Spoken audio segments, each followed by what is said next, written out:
Hey, what's up guys? Welcome back to another video. Today, I want to make a connection between Big Five trait neuroticism and mutable signs in astrology. That's Gemini, Virgo, Sagittarius, and Pisces.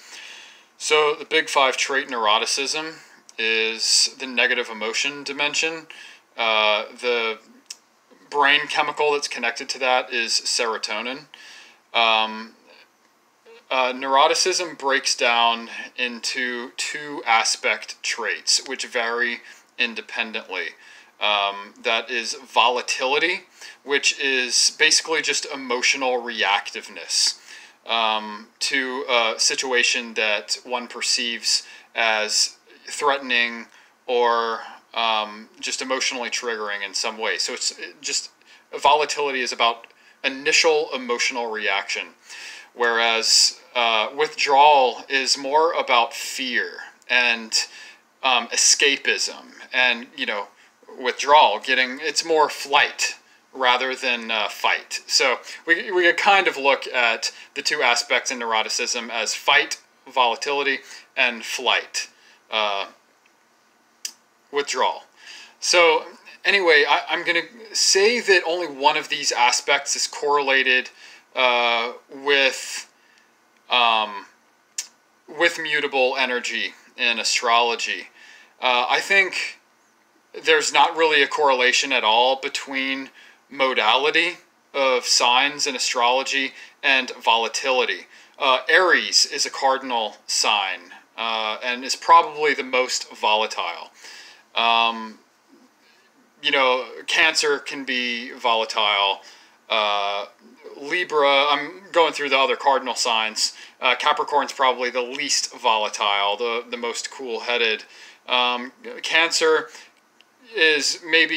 seems more volatile than it really is, but has a sort of reaction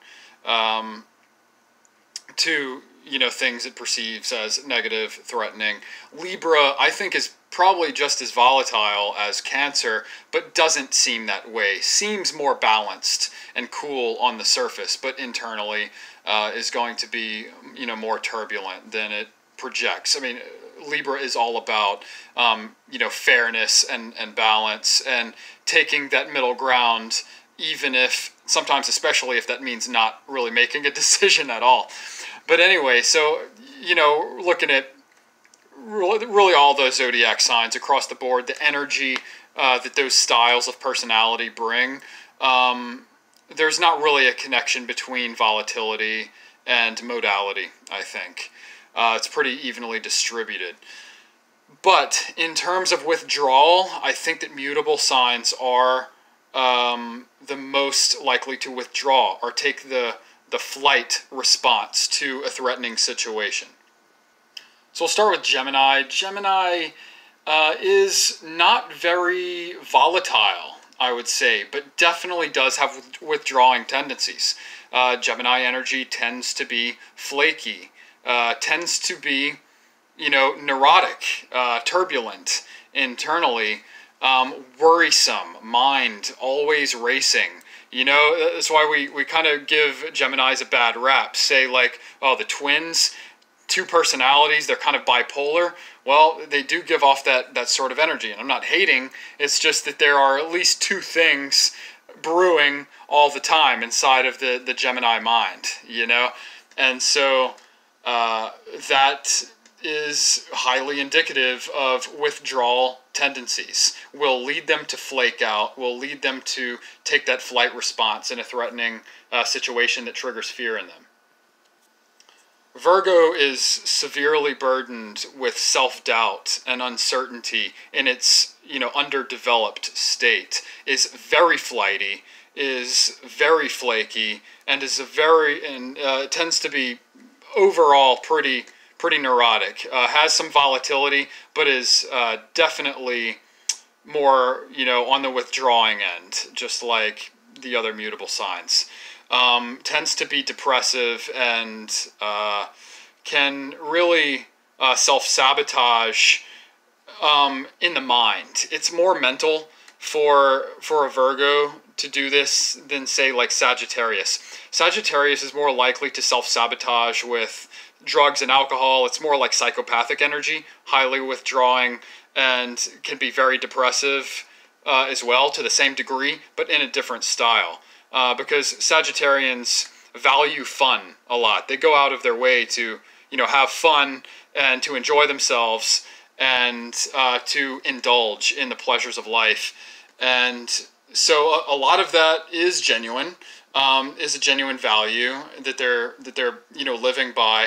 But a lot of it is also escapism, and the line is not always clear with them because the negative emotions that occur as the result of, whatever the situation is, whatever triggers their need to participate in these things, can really blur the line between, it's like, yeah, I like to have fun. I value fun. I go to music festivals, blah, blah, blah, rave, party.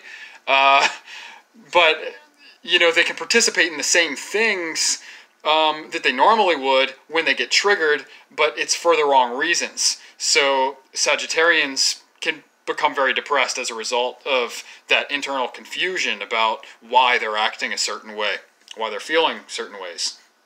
But Virgos tend to self-sabotage in the mind. They can be very afraid of, connections, emotions, making connections and gaining success as well, and really facing the realities about themselves that if they did face those, they would really lead to self-improvement on a grand scale. Virgos will tell one friend one side of the story and another friend another side of the story, tell a bit of this story to that person, another bit of this story to that person, and then they try to control their environment and construct the conclusion that they want. And it's a completely egotistical thing, and it has to do with withdrawal. They're withdrawing, in a sense, from themselves. And so Virgo energy, it's my favorite feminine energy. I'm almost in love with it by default, and there's something about it that is quintessentially feminine. But I think they also represent femininity in this way, in that they tend to withdraw, and they're at their best, in fact, when they shut their mind off when it's appropriate and just learn to live in the moment, enjoy themselves, not think so much about, how it's going to affect them negatively. Taking a certain course of action is going to affect them negatively, and just kind of going with it. They're a mutable sign. They're malleable. They need to just flow. They need to learn to shut their brain off and really, but more fundamentally, have a value structure that they consciously appeal to when it comes to action and thinking and dealing with people and social situations and emotional situations. A structure that they appeal to that allows them to control themselves, because that's really what they need to do. Stop trying to control the information and the conclusion that you want to produce, and just try to control yourself, Virgos. Because when you can do that, you can let your femininity, even if you're a dude, flow freely, and there's really nothing sexier than that.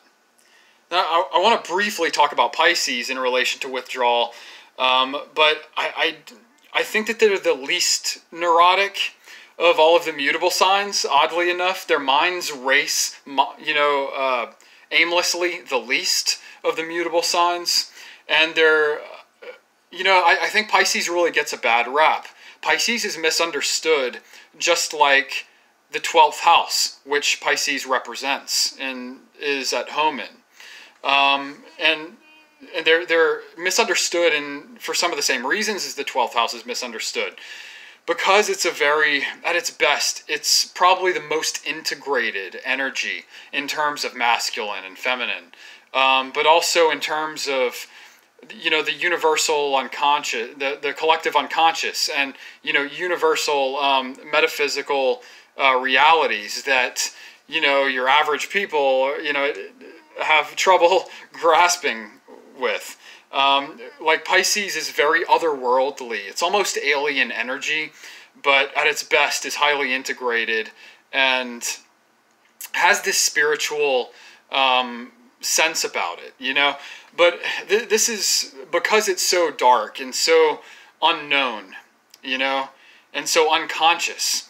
Pisces energy, 12th house energy, it's going to create a lot of turbulence early in life. So I think they can be volatile. They can be withdrawing. And overall, Pisces can be very neurotic. But I think there's a level of spiritual maturity that is necessary for Pisces to come to terms with and to achieve in order to be integrated, and in order for them to really flow and not give a crap about what other people think.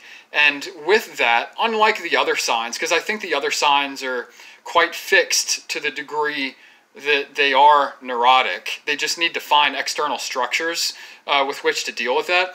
I think Pisces can actually transcend their neuroticism. I think they can, with maturity and spiritual growth, become less neurotic, more so than the other signs. Like they can almost change their temperament in a sense.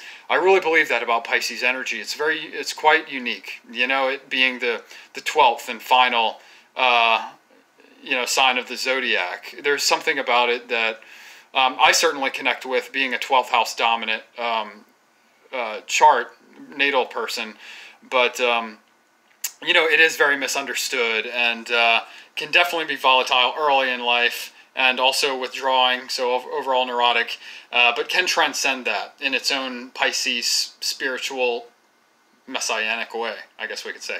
So anyway, that is my video drawing connections between Big Five trait neuroticism, particularly the withdrawal aspect of that, and mutable energy, which is in astrology, which is very go with the flow and is quite adaptable. But as a result of that, doesn't always know where it stands and often can't stand on its own, needs a more fixed or more cardinal energy to lead it, you know what I mean? But can be extremely useful, extremely brilliant and hardworking and interesting all the same once they're integrated. Remember, balance is really key for all signs. Look to your opposite sign to find the ultimate balance, because that opposite sign is your shadow personality. And if you want to learn about what you need, learn about what is opposite to you and find balance between what you are and what you're lacking. Anyway, that's my video. Hope you enjoyed it. See you in the next one. Cheers.